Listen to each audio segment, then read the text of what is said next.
Et oui, aujourd'hui on se retrouve pour parler des Trois Mousquetaires d'Artagnan, réalisé par Martin Bourboulon, qui avait réalisé Papa ou Maman 1 et 2, pour ceux qui connaissent, et qui a également réalisé Eiffel, déjà avec Romain Duris, que je n'ai pas vu, mais qui avait plutôt eu de bons retours, donc à voir.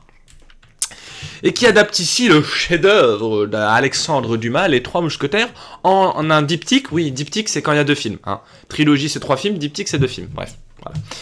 Donc en diptyque sur les Trois Mousquetaires. C'est intéressant. C'est intéressant Il y a une vague là qui est en train de se faire dans le cinéma français, à savoir refaire dans notre époque actuelle, réactualiser si j'ose dire, des films, des livres, des textes, des œuvres anciennes. On l'a vu avec l'histoire de Gustave Eiffel. Pierre Ninet jouera le comte de Monte Cristo. Enfin voilà, il y a des textes assez intéressants qui sont... J'aime bien ce processus de refaire ou de faire des remakes ou d'adapter des textes anciens à notre époque. Et ça c'est cool parce que tu te dis, les Trois Mousquetaires en 2023, il y a quand même des thématiques politiques assez intéressantes, la royauté, le désir de pouvoir, c'est quand même un groupe d'hommes qui défend la nation, etc., etc. Est-ce que je cherche de la politique là où il n'y en a pas ? C'est possible. Attention, on va y venir.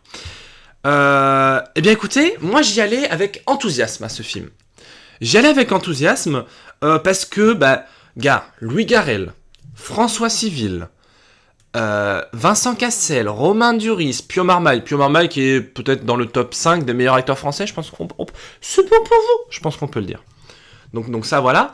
On a également Vicky Krieps, on a également Eva Green qui est peut-être l'une des plus belles femmes du monde, derrière Angèle quand même, hein, faut pas déconner. D'ailleurs Eva Green, si tu passes par ici, hein, je te fais une bise. Une petite bise comme on dit chez nous. Mais voilà. Donc, j'aime bien. Je me dis, c'est cool. Puis en plus, j'avais bien aimé les anciens films de son réalisateur, donc je me dis, franchement... Et puis j'aime bien les Trois Mousquetaires, même si le film de Paul versus Anderson, c'était dur. J'aime bien le principe des Trois Mousquetaires, ça fait un peu une sorte d'Avengers du Moyen-Âge, si j'ose dire. Quoi, je fais toujours des références à Marvel ? Oui, c'est ma chaîne YouTube, j'en ai rien à faire. Je fais ce que je veux. Donc je me dis, ok, tous les feux sont au vert. Et j'ai eu la chance, mais que dis-je, le plaisir d'aller en avant-première voir ce film. C'est-à-dire que j'ai vu Pio Marmaille et Lila Coudry, d'ailleurs, que j'ai oublié, et également François Civil, j'étais au deuxième rang. C'est-à-dire qu'ils étaient littéralement à 2 mètres de moi, finalement. Alors moi, ça allait, hein, mais mon ami qui était avec moi, elle avait du mal à se retenir, si je puis me permettre. Voilà. Elle était quand même très émoustillée, hein, parce que François Civil et Pio Marmaille, effectivement, sont très beaux dans le film. Alors ils sont très très beaux en vrai, hein, ça il faut dire les termes. Peut-être un petit complexe d'infériorité, bon, on verra. Et on va balayer tout de suite, hein, le film est très bon. Le film est très très très bon, mais il n'est pas exempt de défauts. Il y a des chefs-d'œuvre qui ont des défauts, hein. Par exemple, mon film préféré, Avengers Endgame, a des défauts. Non, je déconne, il en a pas. Autant pour moi, il en a pas. Mauvais exemple. Bref, on va commencer par les défauts tout de suite. Il n'y a pas de chef opérateur. Je m'explique.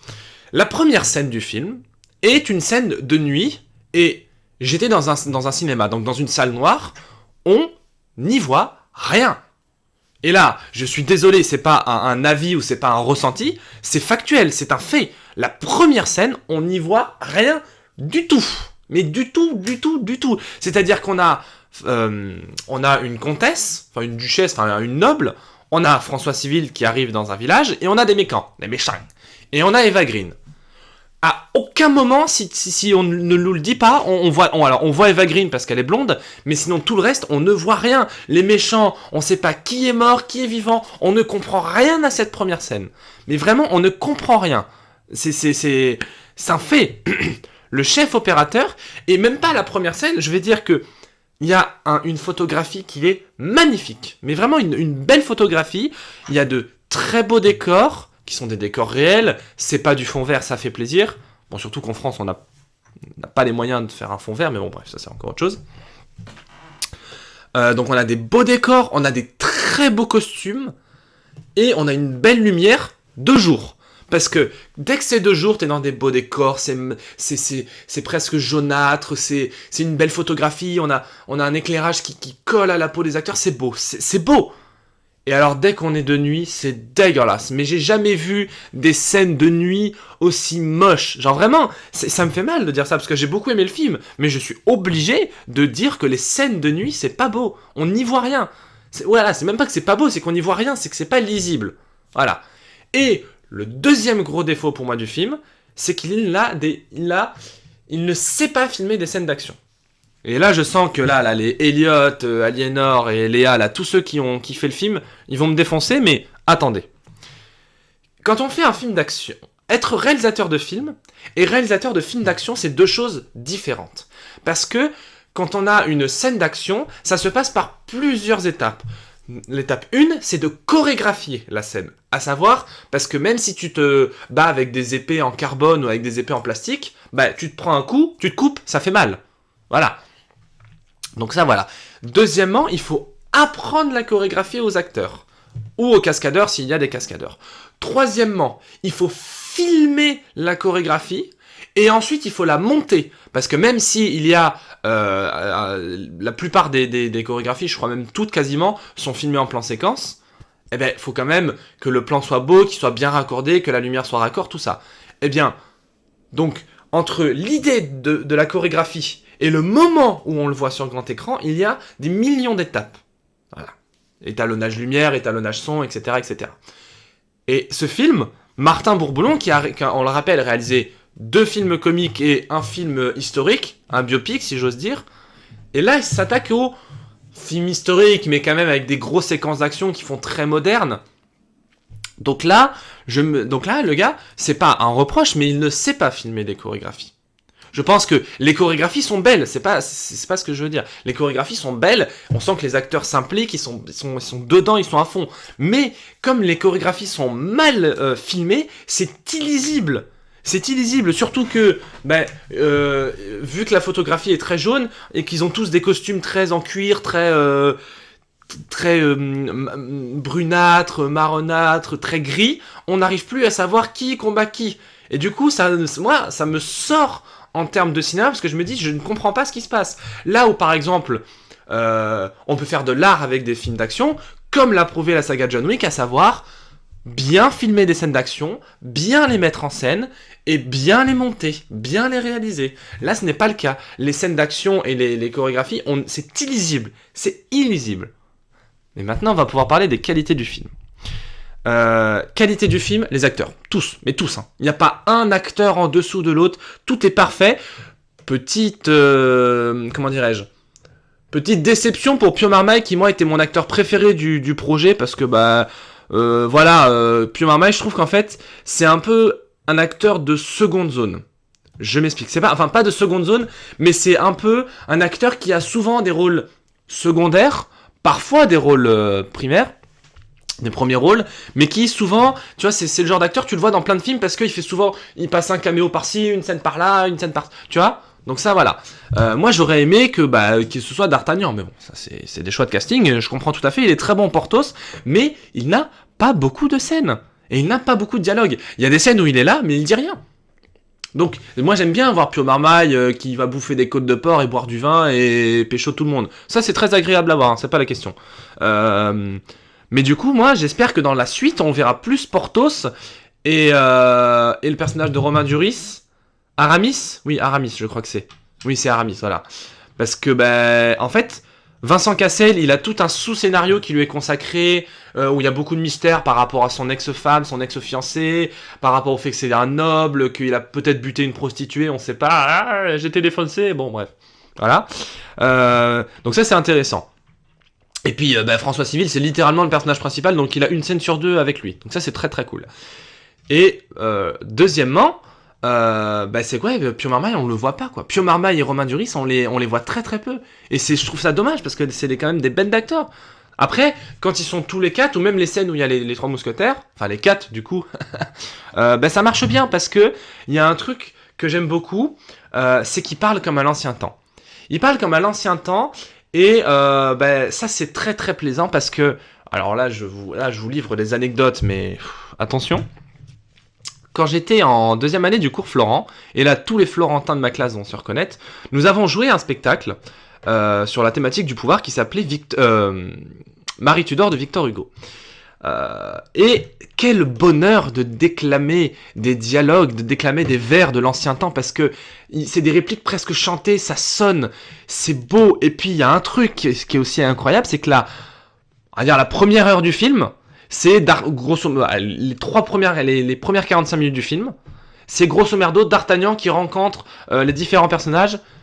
Et mon gars, il s'envoie des fions à la gueule, mais c'est hilarant parce que c'est bien écrit et c'est bien interprété. Genre vraiment, mais quand il rencontre chacun des mousquetaires, je trouve ça tellement drôle. Mais genre, c'est fou. Franchement, c'est fou. C'est incroyable.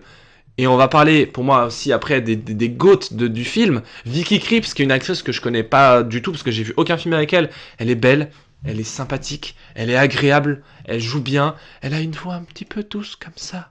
Mais on apprécie entendre sa voix. Pour moi, Vicky Krieps, elle fait de la SMR en fait. Donc moi, j'aime beaucoup. Et puis Louis Garrel. Louis Garrel, qui joue Louis XIII. Les gars, arrêtez. C'est exceptionnel. Ce rôle est fou. Parce que il joue vraiment un con.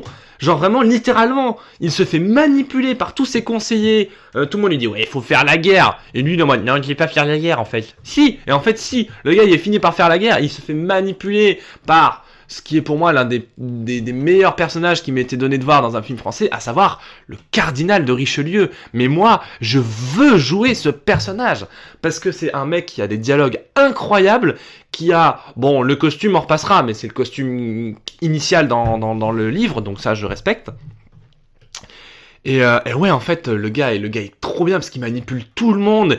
Il manipule aussi son bras droit, à savoir Milady, Eva Green, que j'ai rarement vu aussi belle depuis Casino Royale. Faut dire qu'elle fait pas beaucoup de rôles, ce qui est très dommage.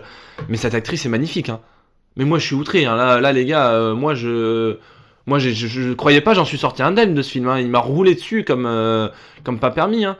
Eva Green, il y a une scène entre Eva Green et François Civil, entre D'Artagnan et Milady. J'ai eu chaud, hein. J'ai eu très très chaud, hein. Je vais pas vous mentir, j'ai eu chaud, hein. Je suis des bouffées de chaleur. Alors Aliénor à côté, je vous en parle même pas, elle était en train de se liquéfier à côté de moi. Mais c'était incroyable, c'était exceptionnel ce film. Et en fait, c'est à partir de 1 heure de film, t'as une énergie, t'es emporté par le film, parce que tout le monde joue bien, que c'est bien dialogué, qu'il y a de beaux décors, que c'est bien réalisé, et tout simplement, c'est ça que je demande au cinéma français. C'est d'investir, plutôt que d'investir 3 milliards et demi de francs dans Astérix, qui est une chiasse nucléaire, ou d'investir dans des films de 3 heures où on ne comprend rien, où c'est des trucs de merde qui vont avoir 14 millions de César parce que c'est super, hein, c'est un hommage à Jean-Luc Godard. Hein. Non, non, non, non. Là, ils ont investi, ils se sont dit, ok, c'est un pari de se dire si ça marche ou ça marche pas, on va voir. Et j'aime ce postulat qu'il y ait des producteurs qui aient, permettez-moi l'expression, des couilles d'investir, je sais pas. 70 millions, je crois. Un truc comme ça. Je crois que c'est... Et c'est là où c'est encore plus dingue. C'est que je crois que c'est genre 80 millions pour les 2 films. C'est à vérifier, mais c'est quelque chose comme ça. 80 millions pour les 2 films. Vous vous rendez compte ? 2 films, 80 millions. Astérix, 1 film, 65 millions. C'est bon pour vous. Donc ouais, non, Les Mousquetaires, c'est un super film. C'est exceptionnel. Tous les acteurs sont au top de leur forme, c'est formidable, c'est vraiment formidable. Moi, ça m'a donné envie de jouer dedans en fait. Moi, je joue le cardinal de Richelieu, hein, pour ceux qui n'avaient pas compris, parce que c'est clairement le meilleur rôle du film, hein, ça, voilà.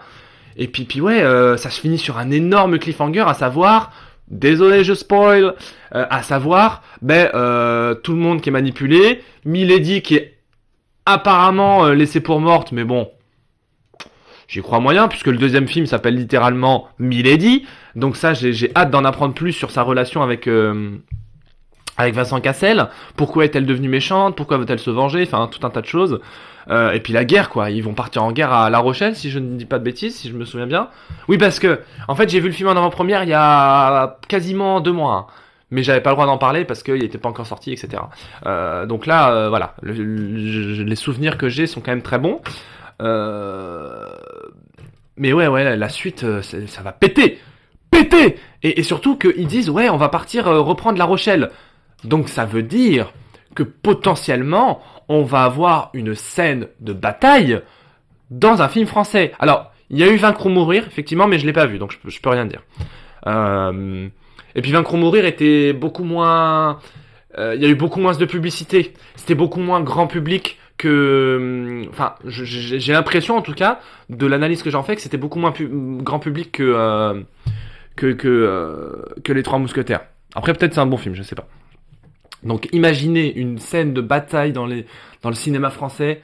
Mais on est où là, les gars? Dans 3 ans, les Français, ils financent un Star Wars. On est où là? Je comprends plus rien. C'est le multiverse ou quoi? Bref.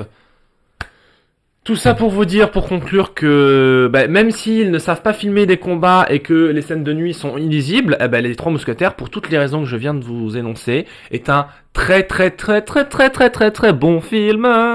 Très bon film. Bref, allez, bis, c'était le Captain Melboy. On se retrouve bientôt pour de nouvelles vidéos. Donjons et Dragons, Mission Impossible, Flash, des Marvel et encore des Marvel. Toujours et à jamais. Allez, peace.